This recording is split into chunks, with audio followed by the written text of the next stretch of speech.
All right, everyone, welcome back to the show. Today, we're tackling a concept that honestly I think about a lot, especially in our hyper-connected, information-rich world. We talk so much about the pursuit of knowledge, right? Knowledge is power, they say. But I want to challenge that a little today. What if knowledge, without a crucial counterpart, isn't just not powerful, but actually dangerous? Ooh, dangerous. That's a strong word, Ethan. I'm intrigued. Are we talking about, knowing how to build a bomb but not having the discipline not to, or something more subtle? I think it's often far more subtle, Anna. We acquire so much information, so many facts, so many how-tos. But if we don't have the discipline to apply that knowledge, or perhaps even more critically, the discipline to discern when and how to apply it, it can lead to frustration, inaction, or even unintended negative consequences. It's like having all the ingredients for a Michelin star meal but no cooking skill. Or worse, just haphazardly throwing them together. Exactly. I see this all the time, particularly in personal development. People consume endless books, podcasts, seminars on productivity, finance, fitness. They know exactly what they should be doing. They can recite the best strategies for budgeting, for exercise, for habit formation. But come Monday morning, they're still hitting snooze, still overspending, still putting off that workout. The knowledge is there, but the discipline to execute on it is completely missing. That's a fantastic point, Arthur. It's almost like knowing without doing creates a deeper sense of failure, doesn't it? You can't even claim ignorance. You know better, but you're still not doing better. And that gap, that's where the danger lies for me. It's a danger to our potential, our self-esteem, even our physical and mental health. Totally. I remember back in college, I knew everything about healthy eating. I could list macronutrients, micros, the benefits of every superfood, but my dorm room fridge was full of instant noodles and soda.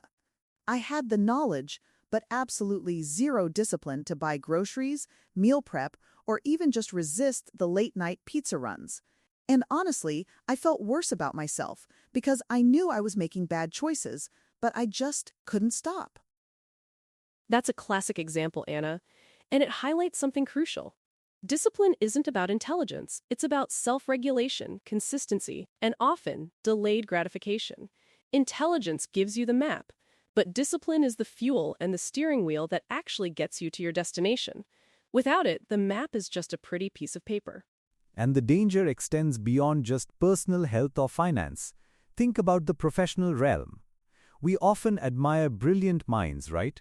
People with incredible intellectual capacity.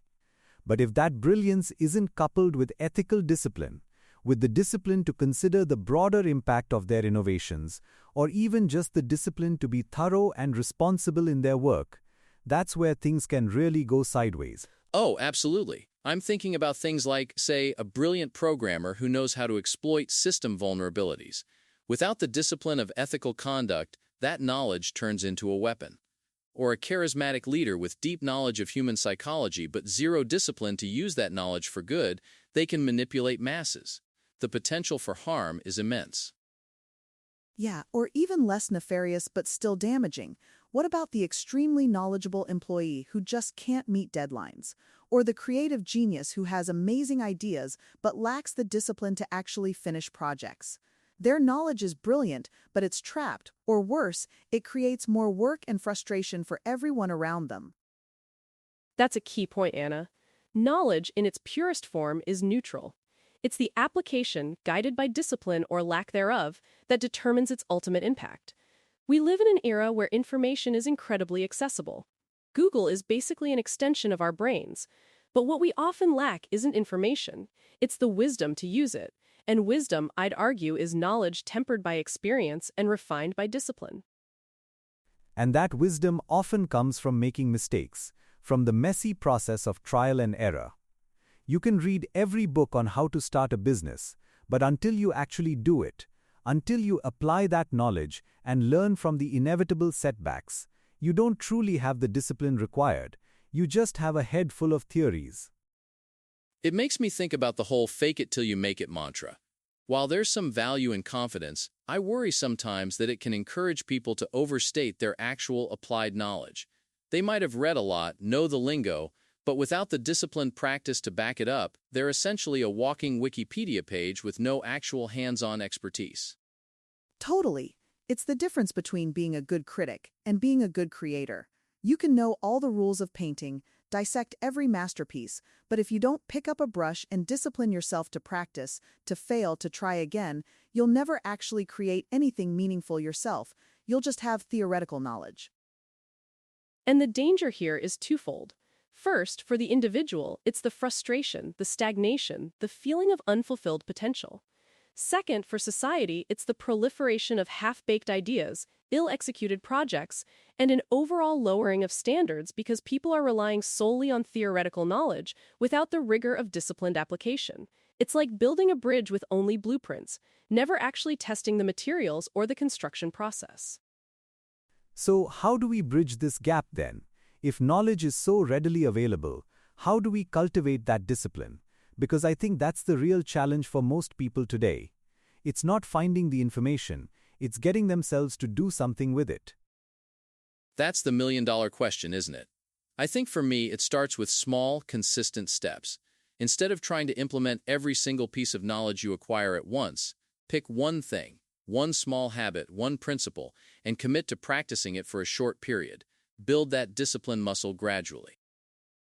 I agree, Ethan, and make it tangible. For my diet example, instead of knowing all the superfoods, it should have been, okay, I will cook one healthy meal a day 5 days a week, or I will bring a packed lunch instead of buying out. Small, measurable actions that build that consistency. It's less about the grand knowledge and more about the small, repetitive act.